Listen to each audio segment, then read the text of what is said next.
What on earth is this? And what in heaven's name is this? The answer is that these are examples of entity relationship diagrams, or ERDs. But what exactly is an ERD?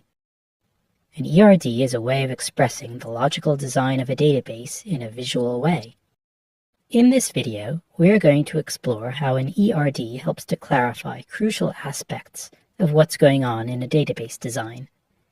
We're going to look at a couple of types of notation you can use in ERDs, Chen notation and crow's foot notation. By the end of the video, you'll understand how ERDs convey information, how they help in database design, and how you can make useful ERDs of your own. This is Decomplexify, bringing a welcome dose of simplicity to complex topics. Suppose we want to design a database for people in our local community, a database that keeps track of which people own which pets. We would like the database to capture the names of the owners, the names of the pets, photos of the pets, the addresses where the pets live, and what type of animal each pet is. This would be dog, cat, hamster, or whatever. These are what we might call the information requirements that our database needs to meet. A useful way to get started on turning requirements into a database design is to identify all the nouns that appear in the requirement statement. Let's circle them. Here are the words we circled. It's helpful if we get all the words into the singular rather than in the plural, so we'll change the word people to person. We can shorten the list by getting rid of redundant words. The first two words on the list are person and owner, but since an owner is a person, we probably don't need both words. We'll retain the word person and discard the word owner. Similarly, given that our list contains the word pet, we can get rid of the word animal because the only animals being talked about here are pets. Finally, to avoid ambiguity, let's clarify what we mean by the very open-ended word type. According to our requirement, type means what type of animal a pet is, a dog or a cat, for example. So, for clarity, let's replace type with pet type. We now have 6 terms: person, pet, name, photo, pet type, and address. Each of these 6 terms designates a particular kind of thing that our database will need to keep track of. The database needs to keep track of people, it needs to keep track of pets, and so on. But that's not all. The database also needs to keep track of the relationships between things. For example, according to our requirement, it's important that a particular pet has a relationship to a particular person. Here are 2 pets, a cat named Cleo and a dog named Buster, and here is a person named Tricia Anderson. Tricia owns Cleo and Buster. The database needs to capture this fact. Let's try and sketch out the kinds of relationships that exist among people, pets, names, photos, pet types, and addresses. A person owns a pet. A person has a name. A pet has a name. A photo depicts a pet. A pet has a pet type. A pet resides at an address. This sketch communicates the kinds of things our database needs to keep track of, and the kinds of relationships those things have to each other. It's a good start, but it's not quite enough. When it comes to relationships, there are some important questions that the sketch doesn't answer. For example, the sketch tells us that pets can be owned by people. This is what the line connecting person to pet is expressing. But what the sketch doesn't tell us is how many people can own a pet. Can a pet have 2 owners? Can it have 3 or 4 or any number of owners? Can it be an orphaned pet, a pet with 0 owners? Really getting to grips with the requirements means asking and answering questions like these, questions about what we call the cardinality of relationships. Cardinality means how many of one thing are associated with how many of another thing. Let's go through the relationships in the sketch and for each one, let's write down what we're deciding the cardinality of the relationship is, along with a justification for making that decision. Decisions about cardinality aren't always clear-cut, but whatever decisions you make need to have plausible reasons behind them. The justifications that appear on the screen alongside each relationship go into a certain amount of detail, so you may want to pause the video to give yourself time to read them. We are going to say that each pet is owned by 0 or more people, and each person owns 0 or more pets. Each person has one name, and each name belongs to 0 or more people. Each pet has one name, and each name belongs to 0 or more pets. Each photo depicts one pet, and each pet is depicted in 0 or more photos. Each pet type applies to 0 or more pets, and each pet has one pet type. Each pet resides at 0 or 1 address, and each address has 0 or more pets living in it. Deciding on the cardinality of each relationship, as we've done here, is a crucial step in the database design process. Get it wrong, and you'll probably end up with a database system that doesn't do what it's supposed to do. For example, if you decide that each name belongs to exactly one pet, then at some point the users of the system are likely to encounter an error message like this. This is what happens when the database doesn't support 2 pets having the same name. Now that we've decided the cardinalities of all the relationships, let's create an entity relationship diagram that includes them. For this exercise, but let's not get too bogged down in the details of the notation. Many different notations exist for ERDs, with Chen notation just being one of them.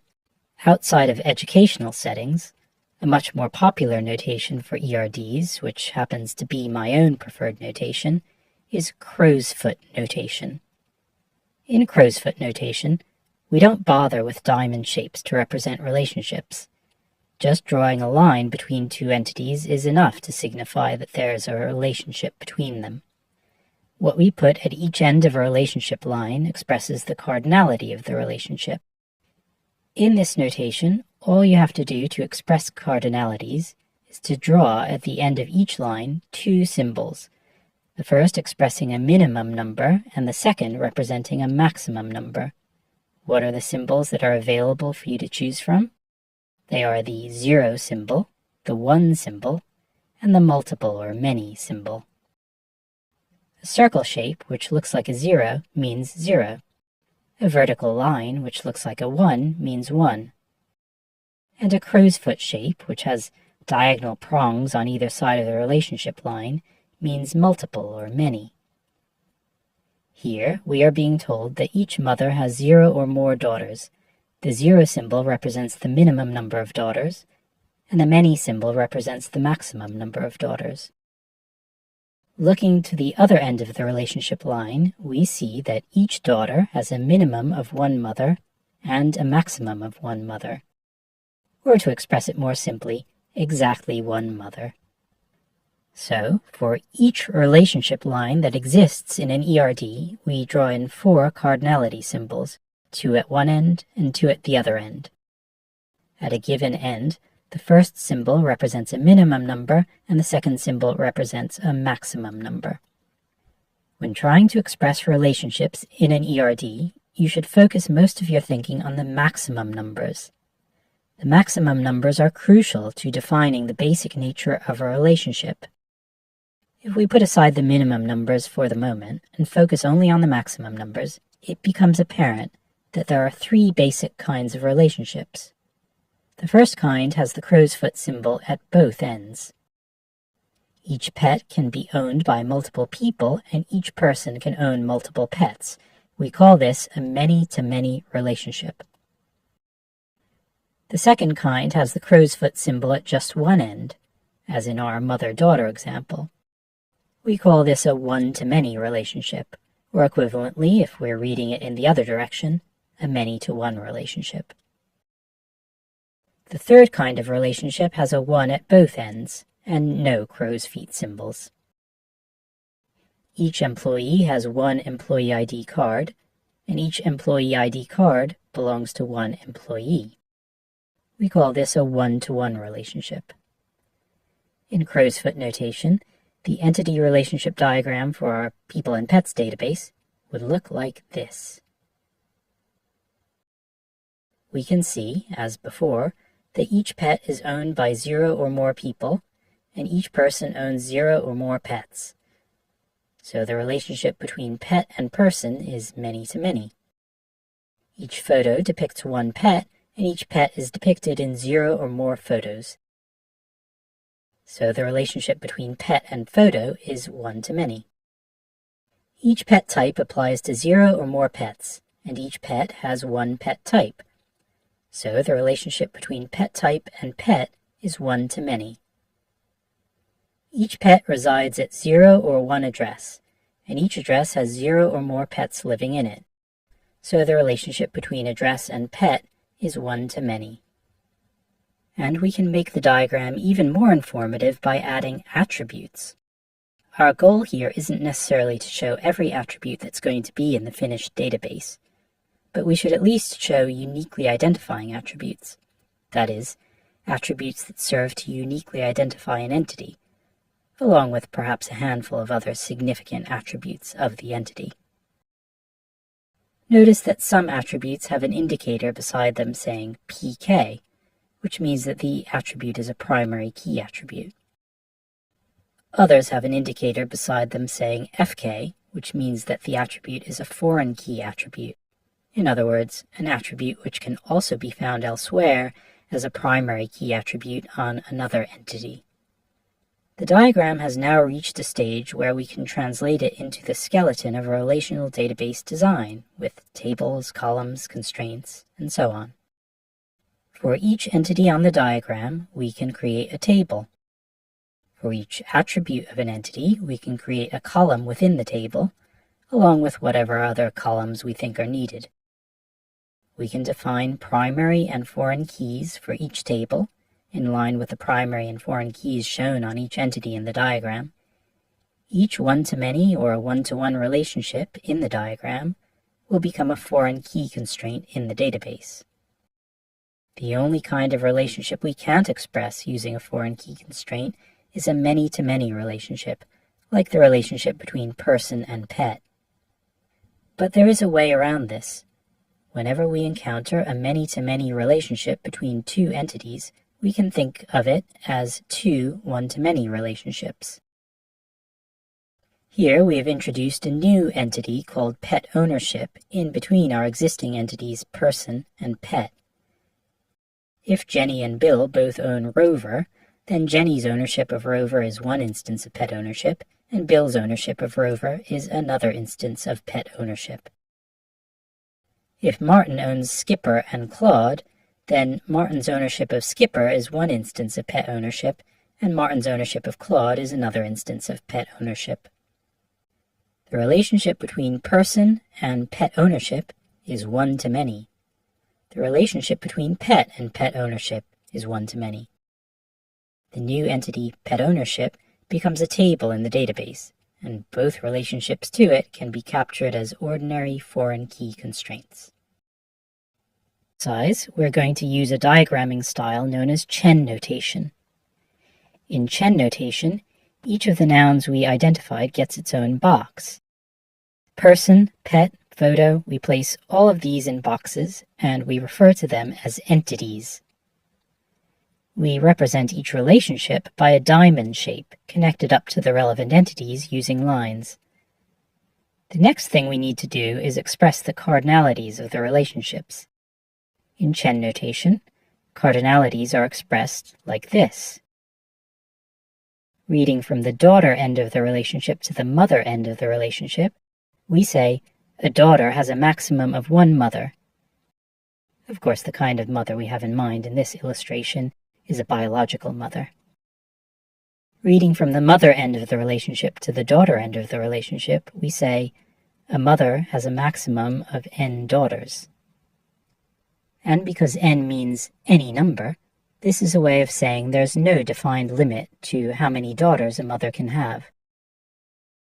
Chen notation can also provide some information about minimum numbers, the minimum number of mothers a daughter can have, and the minimum number of daughters a mother can have.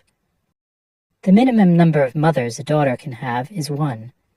The fact that the minimum isn't 0 implies that for daughters, the relationship to a mother is universal. We won't find any examples of a daughter with no biological mother. This universal relationship, which every daughter must participate in, is shown by a double line. The minimum number of daughters a mother may have is 0.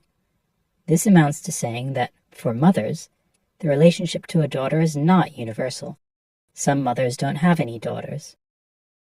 This sort of non-universal relationship is shown by a single line rather than a double one. Going back to our pet ownership model, let's add in all the cardinalities. Here's what they look like. Notice where the double lines are. A pet must have a name. A person must have a name. A pet must have a pet type. All of these relationships are shown with double lines. Notice the relationship between pet and person.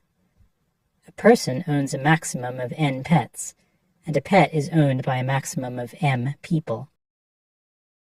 Like the letter n, the letter m simply means unlimited, any number. The only reason we don't use the letter n on both sides of the relationship is because we don't want to confuse people into thinking that these two n's stand for two numbers that are literally equal to each other. The diagram now gives a clear idea of what all the relationships are. If we want, we can make the diagram even more informative by adding information about the kinds of attributes each entity has. Attributes meaning characteristics or properties that we want our database to be able to keep track of. For example, we might want to say that each photo has an image file name and a date uploaded. Image file name and date uploaded are attributes of the photo entity. Each one becomes an oval connected to the entity by a line. And we underline image file name to highlight that image file name is unique. We're going to assume here that the system assigns a unique one upon photo upload, and so image file name uniquely identifies a photo. Although in this particular case the unique identifier was just a single attribute, image file name, sometimes the unique identifier will consist of a combination of attributes. When it does, you need to underline each such attribute to communicate this. For example, if we had a geographical location entity, whose unique identifier was the combination of a latitude and a longitude, we would underline both latitude and longitude. A slightly different convention applies when we have an entity whose identity is bound up with the identity of a parent entity. For example, there might be orders and order lines, with each order encompassing multiple lines, line 1, line 2, and so on. The unique identifier for the order entity is order number. The unique identifier for the order line entity is the combination of order number and line sequence number. However, in Chen notation, we don't explicitly show order number as an attribute of order line, even though in a very real sense it is one. Instead, we add a double border to the order line box and a double border to the relationship between order line and order. The double border signifies that order line is a so-called weak entity, meaning an entity which derives part of its identity from a related entity, in this case order. It is therefore understood that line sequence number, the underlined attribute, doesn't identify order line all on its own. Instead, order line is identified by its parent entity's unique identifier, order number, in combination with line sequence number. A set of attributes could be drawn up for every entity in our diagram. We won't actually go through that exercise in this video. We will, however, make a slight amendment to the diagram. This amendment has to do with how names are represented. Each pet has exactly one name, and each person has exactly one name. So why not make name an attribute of the pet entity, and likewise, why not make name an attribute of the person entity? This seems more natural than making name an entity in its own right. Chen notation includes a few other visual conventions that allow you to convey even more information about entities, relationships, and attributes. This completes our discussion of entity relationship diagrams. I hope you found it helpful. If you have any comments or questions on what you've just heard, please go ahead and post them in the comments section below.